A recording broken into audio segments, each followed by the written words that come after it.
ഇത്രയും നിരുത്തരവാദപരമായി പെരുമാറാൻ എങ്ങനെ കഴിയുന്നതോ എനിക്ക് ക്ഷയമോണി Jobin. Ridiculous. Sir please believe me sir. ആ സമയത്ത് ഞാനിവിടെ ഇല്ലായിരുന്നു എന്നുള്ളത് എൻ്റെ വീഴ്ച തന്നെയാണ്. പക്ഷേ പേഷ്യൻ്റ് ഫിറ്റ്സിൻ്റെ സിംറ്റംസ് കാണിച്ചുവെന്ന് നഴ്സ് റിപ്പോർട്ട് ചെയ്ത ഉടൻ തന്നെ ഞാൻ ക്യാമ്പോസ് 10 ml പ്രിസ്ക്രൈബ് ചെയ്തിരുന്നു. Stop your nonsense.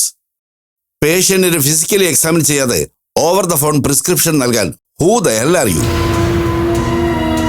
ഇവിടുത്തെ ചീഫ് താനല്ല, ഞാനാ. മനസ്സിലായോ? തന്റെയൊക്കെ തോന്നിവാസത്തിന് ഓരോന്ന് കാട്ടിക്കൂട്ടിയാൽ അതിനൊക്കെ ആൻസറബിൾ ആകേണ്ടത് ഞാനാ. പേഷ്യന്റിന് സഡൻ അറ്റാക്ക് വന്ന സമയത്ത് ഡ്യൂട്ടി ഡോക്ടർ സ്ഥലത്തില്ലായിരുന്നു എന്നൊരു കംപ്ലൈന്റ് അയാളുടെ റിലേറ്റീവ്സ് റേസ് ചെയ്തിട്ടുണ്ട്. ഇതിനൊക്കെ ആരാടോ ഉത്തരം പറയേണ്ടത്? തന്നെയൊക്കെ വിശ്വസിച്ച് ഡ്യൂട്ടി ഏൽപ്പിച്ച് എന്നെ പറഞ്ഞാൽ മതിയല്ലോ. Irresponsible idiot. റിലേറ്റീവ്സ് ആവശ്യപ്പെട്ടതനുസരിച്ച് ബോഡി ഒട്ടോപ്സിക്ക് പോസ്റ്റ് ചെയ്തിട്ടുണ്ട്. കോസ് ഓഫ് ഡെത്ത് തന്റെ റോങ് പ്രിസ്ക്രിപ്ഷൻ ആണെന്ന് തെളിഞ്ഞാൽ താൻ ഒരു നിമിഷം ഈ ഹോസ്പിറ്റലിൽ ഉണ്ടാവില്ല. Mind it and get lost you fool. ഇറങ്ങി പോടോ. സർ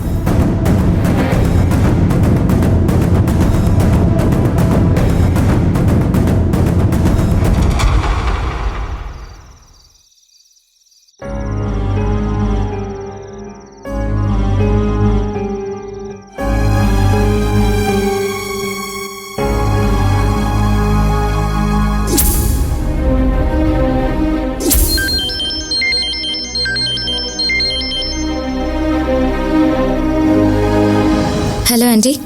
മാളു, ജോബിൻ നിന്നെ വിളിച്ചിരുന്നോ? ഇല്ലല്ലോ ആന്റി. എന്തുപറ്റി? ഒന്നുമില്ല. അവൻ നിന്നെ എപ്പോഴാ ലാസ്റ്റ് വിളിച്ചത്? ഇന്ന് ഹോസ്പിറ്റലിൽ എത്തിയ ശേഷം എന്നെ വിളിച്ചിട്ടേ ഇല്ല ആന്റി. ഞാനങ്ങോട്ട് 1-2 തവണ വിളിച്ചിരുന്നു. ഡോക്ടർ ഫോൺ എടുത്തതേ ഇല്ല. ചിലപ്പോൾ ഹോസ്പിറ്റലിൽ എന്തെങ്കിലും എമർജൻസി ഉണ്ടാവും. അതല്ല, അവൻ കുറച്ചു മുമ്പ് എന്നെ വിളിച്ചിരുന്നു. ആകെ ടെൻഷനിലാ മോളെ അവൻ സംസാരിച്ചത്. എന്താ ആന്റി? എന്താ കാര്യം നല്ലതും പറഞ്ഞോ? ഹോസ്പിറ്റൽ എന്തോ സീരിയസ് ആയ ഒരു ഇഷ്യൂ ഉണ്ടായിട്ടുണ്ട്. ആരോ മരിച്ചെന്നോ ഡോക്ടേഴ്സിന്റെ അനാസ്ഥ കൊണ്ടാണെന്നോ അങ്ങനെ എന്തൊക്കെയോ അവൻ പറഞ്ഞു. എന്താണെന്ന് ഡീറ്റെയിൽ ആയിട്ട് ചോദിച്ചപ്പോ പിന്നെ വിളിക്കാന്ന് പറഞ്ഞ് ഫോൺ കട്ട് ചെയ്യുകയും ചെയ്തു. പിന്നെ അവൻ വിളിച്ചതുമില്ല, ഞാൻ വിളിച്ചിട്ട് എടുക്കുന്നുമില്ല. ഞാൻ കരുതി അവൻ നിന്നെ വിളിച്ച് എന്തെങ്കിലും പറഞ്ഞിട്ടുണ്ടാവുമെന്ന്. ഇല്ലല്ലോ ആന്റി, എന്നോടൊന്നും പറഞ്ഞിട്ടില്ല. ചിലപ്പോ അവൻ വിളിക്കായിരിക്കും. എങ്കിലെന്താ കാര്യമെന്ന് മോള് ഡീറ്റെയിൽ ആയിട്ടൊന്ന് ചോദിക്ക. എന്നിട്ട് എന്നോടുകൂടി ഒന്ന് പറയണേ. ശരി ആന്റി. ഡോക്ടർ വിളിക്കുകയാണെങ്കിൽ ഞാൻ ആന്റി അപ്ഡേറ്റ് ചെയ്യാം. ശരി.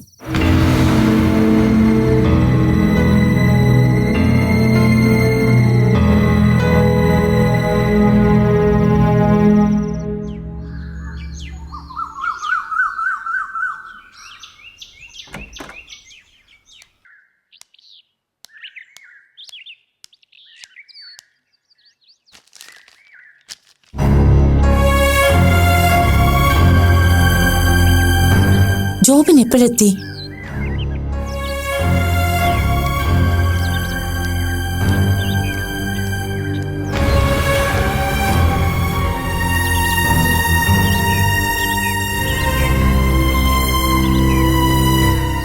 ജോബിൻ, ജോബിൻ.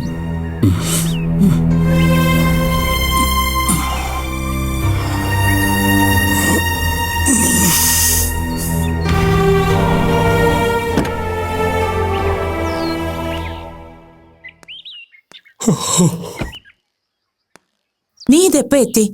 വന്നിട്ടെന്താ വിളിക്കാഞ്ഞത്? ഞാൻ 4 മണിയായി എത്തിയപ്പോ. മമ്മി അമ്മച്ചി ഉറങ്ങിക്കോട്ടെ നേരത്തെ വിളിക്കാത്തത്. കൊള്ളാം. നിനക്കൊന്ന് വിളിച്ചുകൂടായിരുന്നോ? നിന്റെ കാര്യം ഓർത്ത് ഇന്നലെ ഒരു തരി ഉറങ്ങിയിട്ടില്ല ഞാൻ. എന്നിട്ട് കാറിന്റെ ഒച്ചയൊന്നും കേട്ടില്ലല്ലോ. ചിലപ്പോ അറിയാതെങ്ങാനും ഒന്ന് മയങ്ങിയിട്ടുണ്ടാവും. അതാ ഞാൻ ശല്യപ്പെടുത്തണമെന്ന് കരുതിയത്. ജോബിൻ,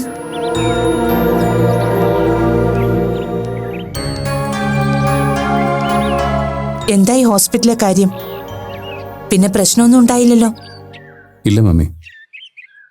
നിനക്ക് പ്രോബ്ലം ഒന്നും ഇല്ലല്ലോ അല്ലേ? എന്തെങ്കിലും ഉണ്ടെങ്കിൽ നീ മമ്മിയോട് തുറന്നു പറ ജോബിൻ. നിന്റെ പേരിൽ എന്തെങ്കിലും കുഴപ്പമുണ്ടോ? ഒന്നും തീർത്ത് പറയാറായിട്ടില്ല മമ്മി. ചികിത്സിച്ച ഡോക്ടറുടെ പിഴവാണെന്ന് വരുത്തി തീർക്കാനാ മരിച്ച ആളുടെ പാർട്ടിക്കാരുടെ ശ്രമം. അവർക്ക് ഹോസ്പിറ്റൽ മാനേജ്മെന്റുമായി എന്തൊക്കെയോ പ്രശ്നം അല്ലാതെയുണ്ട്. അതിന്റെ പകപോക്കാൻ അവർ മനഃപൂർവ്വം ഉണ്ടാക്കുന്ന ഇഷ്യൂ ആണെന്ന് മാനേജ്മെന്റ് വാദിക്കുന്നത്. ഇടയിൽ പെട്ടുപോയത് ഞങ്ങൾ കുറച്ചുപേരും. മാനേജ്മെന്റും പാർട്ടിക്കാരും പറയുന്നതൊക്കെ അവിടെ നിൽക്കട്ടെ. അവരുടെ പരാതിയിൽ എന്തെങ്കിലും കഴമ്പുണ്ടോ?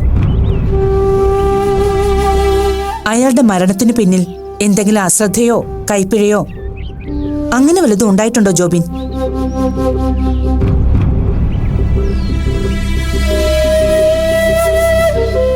എന്താടാ നീ ഒന്നും പറയാത്തെ? എനിക്കറിയില്ല മമ്മി. ആൻജിയോപ്ലാസ്റ്റി വളരെ സക്സസ് ആയിരുന്നു. പക്ഷേ പോസ്റ്റ് വാർഡിലെത്തിയപ്പോഴേക്കും പേഷ്യന്റ് മരിച്ചിരുന്നു. ഫിറ്റ്സ് വന്നതാണോ എന്ന് തുടക്കത്തിലെ ഒരു ഡൗട്ട് ഉണ്ടായിരുന്നു. പക്ഷേ കോസ് ഓഫ് ഡെത്ത് അതല്ലെന്നാ തോന്നുന്നത്. ഡ്യൂട്ടിയിലുണ്ടായിരുന്ന ഞാൻ കൃത്യസമയത്ത് റിപ്പോർട്ട് ചെയ്യാഞ്ഞിട്ടാണ് കുഴപ്പമെന്ന രീതിയിൽ ചീഫ് സൂപ്രണ്ടിനോട് പറഞ്ഞത്. നീ ആ സമയത്ത് ഡ്യൂട്ടിയിൽ ഉണ്ടായിരുന്നില്ലേ? ഞാൻ വാർഡിൽ നിന്ന് ജസ്റ്റ് ഒന്ന് പുറത്തുപോയ സമയത്ത് അത് സംഭവിച്ചത്. ആ ജോക്കൂട്ടൻ എത്തിയോടാ? നീ എന്താ ഇന്നലെ വരാത്തെ? ഇന്നലെ ഹോസ്പിറ്റലിൽ കുറച്ച് പ്രശ്നങ്ങളുണ്ടായിരുന്നു അമ്മച്ചി. അത് ഡേയ്സമ്മ പറഞ്ഞിരുന്നു. ആരോ ചത്തെന്നോ കൊന്നെന്നോ എന്നതാടാ സംഭവം? കുത്തിവെച്ച മരുന്ന് വലുത് മാറിപ്പോയോ? ഞാൻ കുറച്ചേരം കിടക്കട്ടെ മമ്മി, നല്ല ക്ഷീണമുണ്ട്. ചായ എടുക്കട്ടെ? ഇപ്പൊ ഒന്നും വേണ്ട.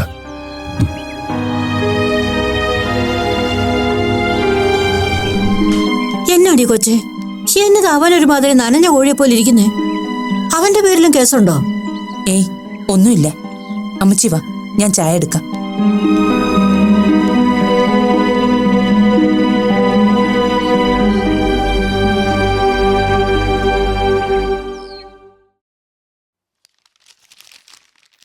ചായ. ആ അമ്മ പോവാനിറങ്ങിയോ? ചായ എടുക്കട്ടെ? ഞാൻ രാവിലെ ഒരു കട്ടൻ കാപ്പി കുടിച്ചു. ഇനി അമ്പലത്തിൽ നിന്ന് വന്നിട്ട് മതി. മാളു എഴുന്നേറ്റോ മോളെ? എഴുന്നേറ്റിട്ടുണ്ടാവും. ഞാനൊന്ന് ലേറ്റ് ആയിട്ട് എഴുന്നേറ്റത്. ആഹാ, നീ എഴുന്നേറ്റോ? ഞാൻ ചായ എടുക്കാം. അല്ല, നീ എന്താ ബാഗായിട്ട് രാവിലെ എവിടെ പോകുന്നു? നീ എങ്ങോട്ടാ മാളു? അപ്പൻ്റെ അടുത്തേക്കാണോ? അതിനെന്തിനാ ബാഗൊക്കെ കൊണ്ടുവന്ന്? ഞാൻ അപ്പനെ കാണാൻ പോവല്ല അച്ഛാ, ഡോക്ടറുടെ വീട്ടിലേക്ക് പോവാ. അതെന്താ പെട്ടെന്ന് ഇപ്പൊ തീരുമാനം മാറ്റിയത്? നീ 2 ദിവസം കഴിഞ്ഞേ പോകുന്നുള്ളൂ എന്ന് പറഞ്ഞിട്ട്. അങ്ങനെയാ വിചാരിച്ചത്. പക്ഷെ ഇപ്പൊ അവിടെ പോയിട്ട് ചില അത്യാവശ്യ കാര്യങ്ങളുണ്ടമ്മേ. അതെന്തോന്ന് ഇത്ര പെട്ടെന്നൊരു അത്യാവശ്യം? അതൊക്കെയുണ്ട് മുത്തശ്ശി, ഞാനിവിടെ ചെന്നിട്ട് വിളിക്കാം. എന്താ മോളെ, നീ കാര്യം എന്താന്ന് വെച്ചാ പറ. പെട്ടെന്ന് ഇങ്ങനെ ഒരു തീരുമാനം എടുക്കാൻ മാത്രം ഇപ്പൊ എന്താ ഉണ്ടായത്? അവിടെ എന്തെങ്കിലും പ്രശ്നമുണ്ടോ? അവിടെ പ്രത്യേകിച്ചൊരു പ്രശ്നമില്ല. എന്നാലും എനിക്ക് അവിടെ വരെ ഒന്ന് പോണം. ഇത് വേറൊന്നും അല്ല മുരളി. കാര്യം എന്താന്നൊക്കെ എനിക്ക് മനസ്സിലായി. എന്താ അത്? ഇവളിവിടെ നിൽക്കുന്നത് അവിടുത്തെ ആ അമ്മച്ചിക്ക് ഇഷ്ടമായിട്ടുണ്ടാവില്ല. ഒന്നാമതേ അശ്വതിയുടെ കൂടെ ഇവള് ബാംഗ്ലൂര് പോയതിന്റെ ഒരു ദഹനക്കേട് അവർക്കുണ്ടാവും. അതിന്റെ കൂടെ വല്ലവരുടെയും വീട്ടിലെ കാര്യത്തിന് വേണ്ടി പിന്നെ ഇവളെ ഇവിടെ പിടിച്ചു നിർത്തിയേക്കുന്നത് എന്തിനാണെന്നും ചോദിച്ച് അവര് ടീച്ചറേയും ജോബിനെയും പിരികേറ്റി കാണും. ഗത്യന്തരമില്ലാതെ ഡോക്ടറോ ടീച്ചറോ അങ്ങ് ചെല്ലാൻ പറഞ്ഞിട്ടുണ്ടാവും. അതാ കാര്യം. കാര്യം അതൊന്നും അല്ല. മുത്തശ്ശി വെറുതെ എഴുതപ്പുറം വായിക്കണ്ട. എന്നാ പിന്നെ കാര്യം എന്താന്ന് വെച്ചാ പറഞ്ഞിട്ട് പോമാളൂ. വെറുതെ എന്തിനാ ഞങ്ങളെ ടെൻഷൻ അടിപ്പിക്കുന്നേ? നീ ജോബിനായിട്ട് വല്ല വഴക്കും ഉണ്ടായോ? ആരും ടെൻഷൻ അടിക്കണ്ട. ഞാൻ അവിടെ ഉള്ളവരായിട്ട് ഒരു പ്രശ്നവുമില്ല, പ്രത്യേകിച്ച് ഡോക്ടറുമായിട്ട്. എനിക്കിപ്പോ അങ്ങോട്ട് പോകണം തോന്നി പോകുന്നു, അത്രേ ഉള്ളൂ. എന്നാ നിക്ക, ഒരു 10-15 മിനിറ്റ് ഞാനും ഇറങ്ങും. നിന്നെ ഞാൻ വീട്ടിലേക്ക് ആക്കാം. അത് വേണ്ട അച്ഛാ, അച്ഛൻ ഇറങ്ങുമ്പോഴേക്കും ലേറ്റ് ആവും. എനിക്ക് ഡോക്ടർ വരുന്നതിന് മുൻപ് അവിടെ എത്തണം. ഞാൻ തനിച്ചു പോയിക്കോളാം. നീ പോകുന്ന കാര്യം അപ്പുവിനോട് പറഞ്ഞോ? ഇല്ല, ഞാൻ അവിടെ ചെന്നിട്ട് അപ്പുനെ വിളിച്ചു പറയാം. ഞാൻ ഇറങ്ങട്ടെ.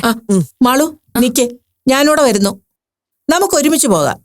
എനിക്ക് അമ്പലത്തിന്റെ അടുത്ത് ഇറങ്ങാലോ. മുത്തശ്ശി പതുക്കെ വന്നാ മതി. എനിക്ക് പോയിട്ട് ധൃതിയുണ്ട്. ഞാൻ ഇറങ്ങാണേ. എന്നാലും ഇവളെന്താ ഇങ്ങനെ? ഒന്നും തെളിച്ച് പറയത്തുമില്ല. ബാക്കിയുള്ളവരിങ്ങനെ ആദ്യ കയറ്റിക്കോളും. ഇത് ഞാൻ പറഞ്ഞതുപോലെ തന്നെ ആ തള്ള ഉണ്ടാക്കിയ പ്രശ്നമായിരിക്കും.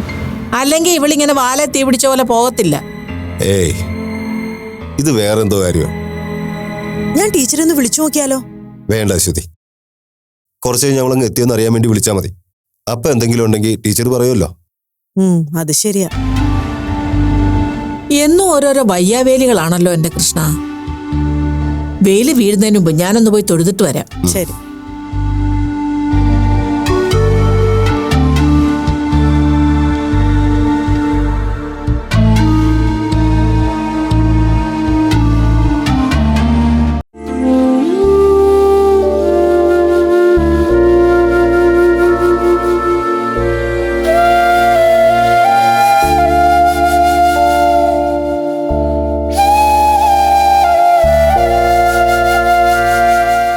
ഇതാ എന്ത് ഇരിപ്പാടോ ഇത്? താനിന്ന് പാർലറിൽ പോകുന്നില്ലേ? ഇല്ല, 2 ദിവസം കൂടെ കഴിഞ്ഞിട്ട് പോവാന്ന് കരുതി. അതുവരെ അടച്ചിടാനാണോ? തുറന്നിട്ടുണ്ട്. അവിടെ ആ കുട്ടിയുണ്ടല്ലോ, ആ കുട്ടിക്കിപ്പോൾ ഒരുവിധം കസ്റ്റമേഴ്സിനെ മാനേജ് ചെയ്യാൻ പറ്റുന്നുണ്ട്. എന്നാലും താൻ പോവാതിരിക്കേണ്ട കാര്യമില്ലാന്ന് തോന്നുന്നു. ഇവിടെ ഇങ്ങനെ ഓരോന്ന് ആലോചിച്ച് വിഷമിച്ചിരിക്കുന്നതിലും ഭേദം അവിടെ പോയി എൻഗേജഡ് ആവുന്നല്ലേ? അതിനെനിക്ക് പറ്റുന്നില്ല വി പി. മനസ്സിപ്പോഴും നേരെയായിട്ടില്ല. ആ കുട്ടിയുടെ മുഖം മനസ്സിൽ വല്ലാതെ അങ്ങ് പതിഞ്ഞുപോയി. അപ്പൂന് അവളെ അത്രയ്ക്ക് ഇഷ്ടമായിരുന്നു. വി പി പറഞ്ഞതുപോലെ നമ്മളായിട്ടാണ് അവരെ ഇങ്ങോട്ട് ക്ഷണിച്ചതെന്ന് ആലോചിക്കുമ്പോൾ അതും ഒരു വിഷമം. ഒക്കെ ശരിയാണ് ഗീത, പക്ഷേ നമുക്ക് ഈ സങ്കടങ്ങളിൽ നിന്നെല്ലാം പുറത്തു ചാടിയേ മതിയാവും. അല്ലെങ്കിൽ അത് നമ്മളെ മാത്രമല്ല, അപ്പൂന്റെ ലൈഫിനെയും പ്രതികൂലമായി ബാധിക്കും. ഞാൻ പറഞ്ഞതല്ലേ, താൻ ഈ പറഞ്ഞ പോലുള്ള വിഷമവും കുറ്റബോധമൊക്കെ എനിക്കുണ്ട്. പക്ഷേ ഇനിയും നമ്മളതിൽ സ്റ്റിക്ക് ഓൺ ചെയ്യുന്നത് ശരിയല്ല. പതിയെ പതിയെ നമ്മൾ മറന്നു തുടങ്ങണം എല്ലാം. സ്വാർത്ഥതയല്ലേ എന്ന് തനിക്കിപ്പോൾ തോന്നുന്നുണ്ടാവും, പക്ഷേ അത് ആവശ്യമാണ് ഗീത. നമുക്ക് വേണ്ടിയല്ല, അപ്പൂന് വേണ്ടി. അല്ലെങ്കിൽ ചിലപ്പോൾ അപ്പൂന് ഒരിക്കലും ആ ട്രോമയിൽ നിന്ന് പുറത്തു വരാൻ കഴിഞ്ഞെന്ന് വരില്ല. സോ നമ്മൾ ബോധപൂർവം നമ്മുടെ നോർമൽ ലൈഫിലേക്ക് തിരിച്ചു വന്നേ പറ്റൂ. അതുകൊണ്ട് താൻ ഇന്ന് മുതൽ തന്നെ പാർലറിൽ പോയി തുടങ്ങണം. ഇന്ന് മുതലോ? ഇന്നിന് വേണോ വി പി? വേണം. അതുകൊണ്ട് ഗുണേ ഉണ്ടാവുക ഇതാ. വേണമെങ്കിൽ വൈകിട്ട് കുറച്ച് നേരത്തെ ഇറങ്ങിക്കോ. എന്നാലും താൻ ഇന്ന് പോണം. മാത്രമല്ല, പോകുന്ന കാര്യം അപ്പനോട് താൻ തന്നെ പറയുകയും ചെയ്യണം. അത് വേണോ വി പി? അപ്പു എന്ത് വിചാരിക്കും? നമ്മളൊക്കെ സാധാരണ ജീവിതത്തിലേക്ക് തിരിച്ചു കയറാൻ ശ്രമിക്കുകയാണെന്നേ അപ്പു വിചാരിക്കൂ. അപ്പനിത് ഗുണം ചെയ്യും. അതുകൊണ്ടാ താൻ തന്നെ ഇത് പറയണമെന്ന് ഞാൻ പറഞ്ഞത്.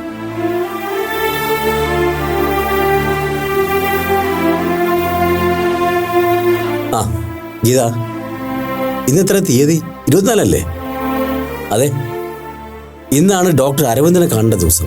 ഞാൻ അപ്പുനെയും കൊണ്ട് പോവാം. ഇന്നപ്പു വരുമെന്ന് എനിക്ക് തോന്നുന്നില്ല. വരാൻ കൂട്ടാക്കുന്നില്ലെങ്കിൽ വി പി അപ്പുനെ നിർബന്ധിക്കാൻ പോണ്ട. നമുക്ക് നാളെയോ അടുത്ത ദിവസങ്ങളിലോ അപ്പോയിന്റ്മെന്റ് എടുത്താൽ മതിയല്ലോ. അതൊക്കെ, എന്നാലും വരാൻ തയ്യാറാവുന്നെങ്കിൽ അതൊരു നല്ല കാര്യമല്ലേ? ഞാനൊന്ന് പോയി സംസാരിച്ചു നോക്കാം. ചിലപ്പോൾ അപ്പു സമ്മതിച്ചേക്കും. ആ, ഞാൻ അപ്പനോട് സംസാരിക്കുമ്പോഴേക്കും താൻ പോയി റെഡിയാവും. പറ്റിയാ നമുക്ക് ഒരുമിച്ച് പോവാം. തന്നെ പാർലറിൽ വിട്ടിട്ട് ഞങ്ങൾ ഡോക്ടറെ അടുത്ത് പോവാം. എന്താ? ആ, ഇനി ആലോചിച്ച് നേരം കളയാതെ ചെല്ലുകീതാ. പെട്ടെന്ന് റെഡിയാവ്.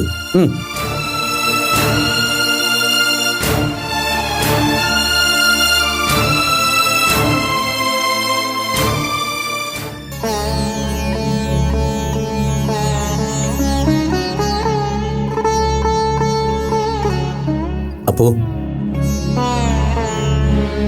നീ റെഡിയായില്ലേ? എവിടെ പോവാനാ? അത് മറന്നോ? ഇന്നാണ് ഡോക്ടർ അരവിന്ദനെ കാണേണ്ട ദിവസം.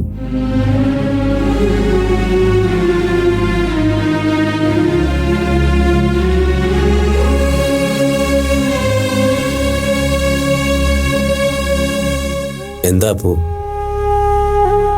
ഇന്ന് ഞാൻ വരുന്നില്ല ബി പി. പിന്നെ ഒരു ദിവസമാവട്ടെ. അല്ല അപ്പോ അങ്ങനെ പറഞ്ഞ ട്രീറ്റ്മെന്റ് തുടങ്ങിയ സ്ഥിതിക്ക് കൃത്യമായ ഇടവേളകളിൽ എത്തണം എന്നല്ലേ ഡോക്ടർ പറഞ്ഞത്? പക്ഷേ BP, ഇന്ന് ഞാൻ വരുന്നില്ല. നമുക്ക് ഈ ആഴ്ച തന്നെ എപ്പോഴെങ്കിലും പോവാം.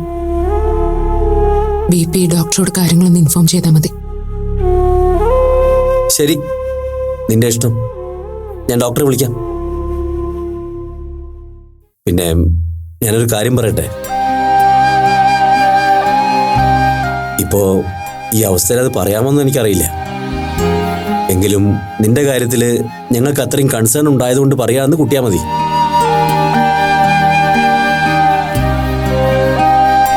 ജീവിതത്തിൽ ഒട്ടും പ്രതീക്ഷിക്കാതെയാണ് നമുക്ക് ചില നഷ്ടങ്ങൾ ഉണ്ടാവുന്നത്. അതിലേറ്റവും കൂടുതൽ നമ്മളെ തകർത്ത് കളയുന്നത് ഇതുപോലുള്ള ദുരന്തങ്ങളാണ്. നിന്റെ കാര്യത്തിൽ അതിന്റെ ആഴവും വ്യാപ്തി എന്താണെന്ന് മനസ്സിലാക്കാതെ അല്ല ഞാനിത് പറയുന്നത്.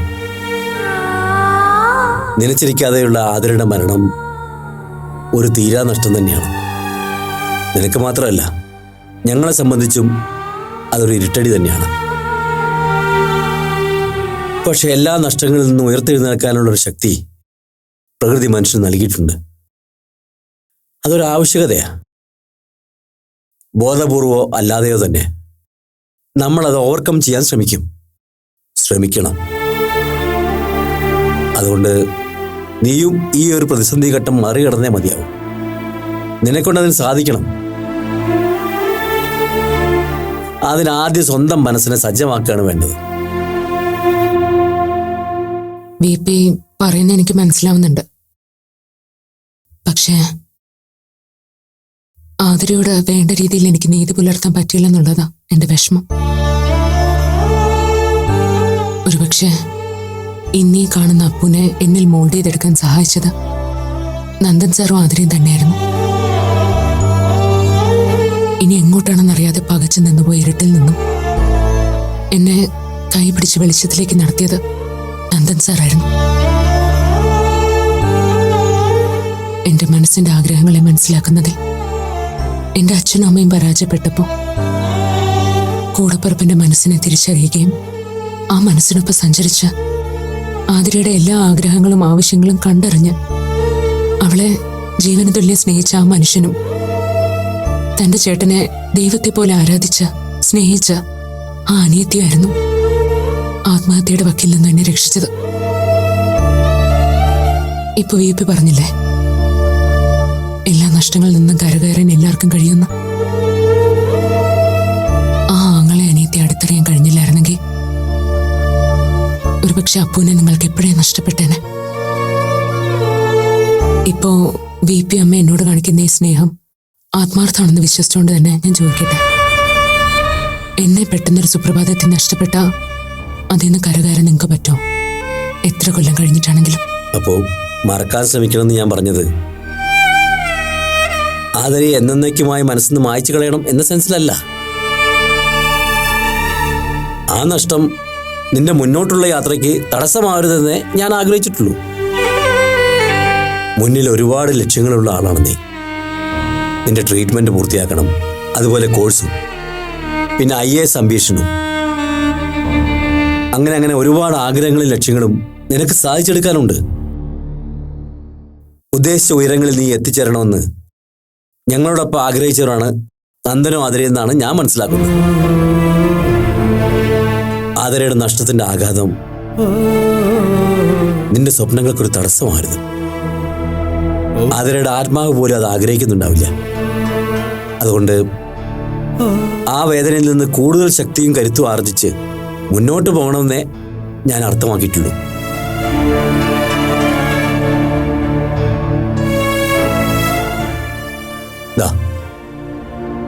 ഗീത ഇന്നു മുതൽ വീണ്ടും പാർലറിലേക്ക് പോവുകയാണ്. വേണമെങ്കിൽ അപ്പോൾ കുറച്ചു നേരം അവിടെ പോയിരുന്നു. അത് ശരിയാ അപ്പു. നീ ഏത് നേരം ഇങ്ങനെ മുറിയടിച്ചിരുന്നാ കൂടുതൽ മൂഡ് ഔട്ട് ആവുകയേ ഉള്ളൂ. നീ കൂടെ എന്നോട് വാ. ഇല്ലമ്മ, ഞാൻ വരുന്നില്ല. അമ്മ പോയിട്ടോ.